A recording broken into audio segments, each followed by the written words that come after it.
It's Friday, January 23rd, 2026, and the winter storm you've been hearing about is set to arrive in less than 5 hours.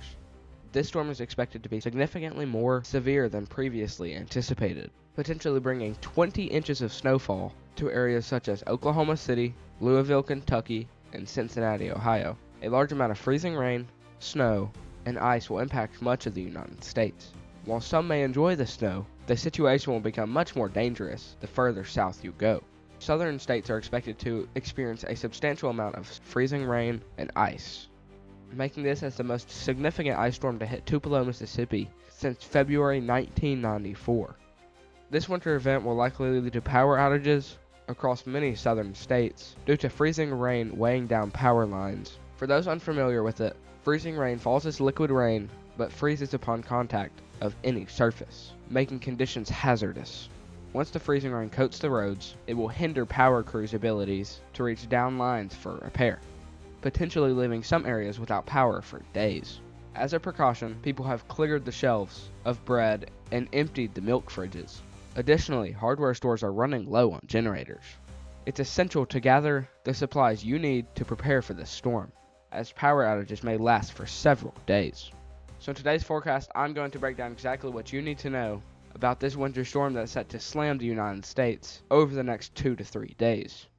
And I want to begin with our precipitation type provided by Pivotal Weather in the European model. But before we start this forecast, I want to go ahead and apologize for my voice. I am sick right now, so it may be hard to watch me with this voice, so I do apologize for that. But on a serious note, this is what things are looking like right now. Some rain around Texas and New Mexico and Arizona area, some snow up around Colorado and 2 parts of Nebraska, especially parts of Omaha, Nebraska, which I know for a fact school is canceled around OU in Norman, Oklahoma this afternoon. Some lake effect snow up in the north, but that's not really what we're here to talk about. So as we move on into later today, we can see that this storm will really start to fire up within the next 4 to 5 hours in parts of the Texas Panhandle and 2 parts of Oklahoma. And this does turn into a significant amount of freezing rain all across areas of Texas, Arkansas, and Mississippi as we move on into Saturday about 12 a.m. And then this will move into more parts of Arkansas and then into even parts of Mississippi, Alabama, Tennessee. Tennessee will have a huge threat of ice, which I do want to highlight Tennessee, to be honest with you. As we look at Tennessee right now, as we move on into the time that they will be affected by this, which will be about Saturday around 12 a.m. to Saturday around 6 a.m., you will be getting some snow on the more western sides of Tennessee. But as we move on into the day, all that snow just gets completely wiped out by this huge amount of freezing rain and ice and like a wintry mix, which could bring the huge threat of black ice, power outages, tons of crashes if people try to get out on the roads. So make sure you're staying in your place. Make sure not to go outside for any reason unless you're trying to play in the snow, which there won't be much snow in parts of Tennessee. So that shouldn't be a huge problem. But Alabama's just getting smoked here by a whole bunch of rain and then freezing rain and ice. Maybe a little bit of snow for Alabama, especially around Saturday about 6 a.m. And then this freezing rain will start to move in, as well as the light to moderate rain showers. This system does start to move off, but it will leave much of the southern United States with a huge amount of ice, which I will get into in just a minute. Which I want to go ahead and take a look at our total snowfall rates here, which this is the amount of total snowfall that we could be seeing. This one is also on the European model. I just don't like the way the GFS model is laying things out, as it is not very accurate with winter storms until the day of the event, which our main threat will be tomorrow and into Sunday. But total snowfall just means that this is the total amount of snowfall that we could see. This is not all going to be falling over one consistent amount of time. This is going to be falling over the whole ice storm. So this is practically just like our snowfall depth. So starting off, as we move on into the next, Friday evening into Saturday, we get some snow start to fire up in the Texas Panhandle and Oklahoma, especially parts of Norman, Oklahoma, and Oklahoma City, into parts of Little Rock, Arkansas. Really starts to fire back up around Texas in the Panhandle area and into Oklahoma City. Some snow ranges all the way up to parts of Wyoming and the surrounding areas. This will affect parts of Omaha, Nebraska, which has recently been seeing a decent amount of snow, and school is canceled today if you were in Omaha, Nebraska. I believe schools were canceled yesterday as well, But back to the main event here, the snow continues to range all the way up through parts of like Memphis, Tennessee, Knoxville, into parts of like Pikeville, Kentucky, Louisville, however you say that, into Nashville, Tennessee, even into parts of Virginia and into Philadelphia, Pennsylvania, into much of New York, parts of New Jersey. But we will be seeing a significant amount of snow in areas such as Louisville, Kentucky, Cincinnati, Ohio, and parts of Oklahoma City. Now, I do want to take a look at our total freezing rain, just to highlight how much freezing rain we could see in the southern United States. So starting off right now, no freezing rain in the United States until about 3 p.m. today. This same system right here begins to move into parts of Dallas and Wichita, Texas, starts to move into parts of Louisiana, and just sort of makes its way down towards Houston. And then it goes up through Tupelo, Mississippi. That is the main event that we're going to highlight, which this will be in the span of about 3 to 4 hours. We could be seeing up to half an inch to a whole inch of just straight up ice. That's about this thick of a layer of ice just sitting on the ground. So this will bring a significant threat to much of the southern United States, and this will cause major power outages. I have a feeling that we could be seeing up to well into the hundreds of thousands of people without power just from this one event. On top of that, this is the biggest winter storm that we have seen in the United States since 2021 ever to hit the southern United States, but it's also the biggest ice storm to hit Tupelo, Mississippi since February of 1994. This starts to move into parts of Huntsville, Alabama, and into parts of Atlanta, Georgia, Peachtree, Georgia, into Nashville, Tennessee, Pikeville, Kentucky, Raleigh, South Carolina, and then it will start to move into parts of like New Jersey, around the Highlands area. So Pete, if you're out there watching this, you will be affected by a little bit of freezing rain and snow. But overall, this could be a huge amount of freezing rain all across the southern United States, which if I go ahead and turn on my cursor readouts here, if we look at Tupelo, Mississippi, that's 1.98 inches of straight up ice. That may not seem that insane, but that's just ice alone. That's not all the snow and everything like that. But as we move on into areas like West Monroe and Monroe, Louisiana, we could be seeing up to 2.87 inches of straight ice. I know some of y'all think that this is not too crazy, but this is a huge problem.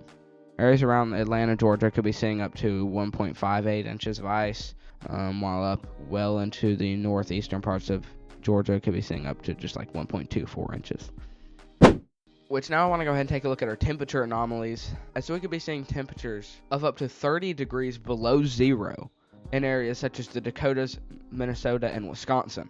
So as you can see right here, this amount of lightish pink and even white is showing the well under negative temperatures that are set to impact the United States over the next few days. And this is driving south, just fueling this winter storm to drop more ice, to keep the ice sticking, to let the snow stay on the roads, and everything like that. And this is just sort of bombarding the United States and just leaving behind a insane amount of moisture and colder air. Because this colder air is pulling up some more warm moisture from the Gulf, but this will bombard the United States and bring a large amount of colder air to the United States. As we move on into Sunday, some hotter temperatures will move into the south, starting to melt the snow. But that will sort of get pushed off as we move on into Monday by this another amount of cold air hovering into the southern United States and just keeping that snow there. After it had already melted, it will freeze into ice as the hotter air comes in. It will start to sort of just melt all the snow and ice, alright? All the snow will turn into water, just stay on the roads, and then that colder air is just sweeping in, freezing all of that ice on the roads, causing even more problems. And this is all driven by a high pressure system over parts of Minnesota, Wisconsin, and the Dakotas, which right here is that high pressure system. Keep in mind, red and orange does not mean hotter temperatures, as well as the blue here in this model. The red is just the high pressure systems, which sort of keeps things clean, no severe storms, anything like that.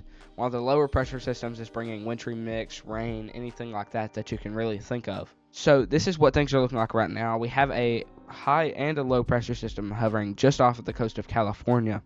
While there's a more lower pressure system, it's trying to form, but it has not formed yet over parts of Nevada and Utah. This higher pressure system right here, though, begins to move into the United States. That is driving all of this winter storm down here just to sort of stay down here. And this is also bringing that colder air down into the south as the more hotter temperatures, like I said, start to move in due to a low pressure system. Then there's a high pressure system starting to move back in. Here's this like heat moving in, the low pressure system bringing rain and stuff to try to melt everything, as this will be like some more rain that can melt the water quickly. And then this high pressure system just bombards right behind it, trying to keep everything cold again to help it stick and stay, so people could be out of school all the way through Wednesday of next week. If you are around the Texas area, you do not have much more time to prepare for this. You've probably got the last 2 to 3 hours to hurry up and go grab everything that you need and get back to your house as fast as possible. More areas like Tennessee, Alabama, Georgia, Mississippi, and all the states above that still have time to prepare. I recommend that you do that tonight, as this system will be moving in early tomorrow morning for most of you. And this will cause power outages in the morning. So what I recommend that you do, here's some tips. What you can do is you can put a cup in the freezer, fill it up with water, put a cup in the freezer, let it freeze, stick a coin on top of the ice, and put it back in your freezer. Once the power goes out, if that coin starts to move below the layer of ice, and that your meats are not going to be good anymore to eat, just that way you can know when you need to throw things out and get ready for this. So that way you don't eat those meats later on in the future if you think that your freezer is still cold, but it was actually not, and your meat's ruined during a power outage. Another tip you can do is turn your freezer all the way up to colder air, as low as the temperatures can possibly go, to help keep everything cold. And then once the power goes out, that colder air will continue to stand there for longer amounts of time, so that your food does not go bad as fast. If you have coolers at your house, what you can do is you can get a cooler. Once the snow comes, your power goes out, your fridge is probably good for another few hours with your meats and everything in there before it goes bad. So break up pieces of ice, pour some snow into your cooler, and then you can set everything on the ice and snow, and it will keep it cold as the times go on. You can even just leave your cooler outside, as it will stay cold. You could practically even just set your food out in the yard, but I recommend you don't do that, obviously, because creatures will get it. Anyway, thanks for tuning in. You can click right here to watch a safety video made by Storm Chaser Chad, and then you can click right here to subscribe to me. So like I said, you can click right there to watch the safety video. It's not too long, it won't take you too long, but I recommend that you definitely watch it. And I do go live during these severe weather events. I will most likely be live today, tomorrow, and even Sunday if I can, if my power doesn't go out, to cover this winter storm live. We have thousands of cameras all across the United States, as well as live storm chasers. Don't forget to follow me for more weather updates, and make sure to tune in to my live stream. Anyway, thanks for tuning in. I'll see y'all next time. Peace.